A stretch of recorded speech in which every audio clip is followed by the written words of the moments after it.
Түшүмдө өтүп кеткен чоң энем нааразы болуп урушат, эмне кылсам болот? Аалам күчтөрү сизге нааразы болуп атыптыр.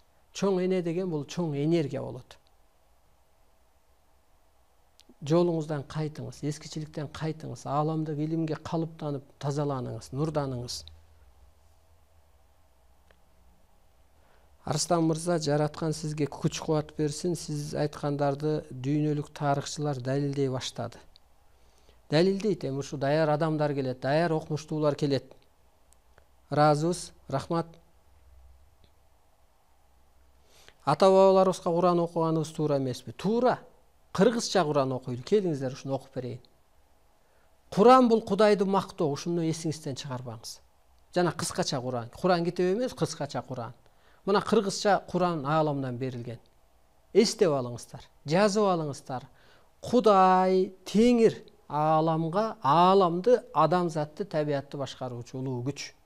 Жоктон бар кылуучу, жан алып жан салуучу, жан дүйнөнү өстүрүүчү, өспөсө өлтүрүүчү, кечиримдүү, кереметтүү, колдоочу, коргоочу, эки көзгө көрүнбөгөн көк мейкин сөлөкөт, чексиз кудурет. Кана, омин. Ушул окулган Курандын сообу, же энергиясы, дене досу өлгөн, жалпы адамзаттын арбагына багыштаңыз. Багыштадык, арбагына багыштадык. Жаткан жери жайлуу болсун, топурагы торпо болсун. Жаратканым ошо арбайлардын жанына, рухуна, арбайына бийик дүйнөдөн орун берсин. Жан дүйнөсүнүн жардылыгынан кетирген күнөөсү болсо бир кечирсин. Омейин. Мына Куран дагы туура окулуш керек. Жан үчүн окулуш керек. Дене досу жөн эле жаткан жер жайлуу болсун. Болбосо анан көр асабынан сокта, анан кабырдан сакта деп эле бир татаалдаштырып кете бербей, ага эч ким ишенбейт.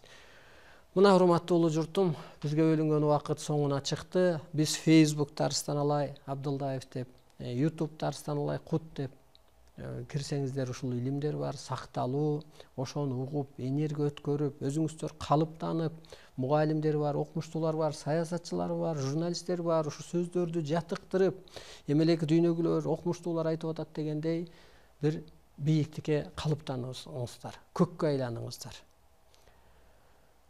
Жаныбыз, таныбыз нурдансын.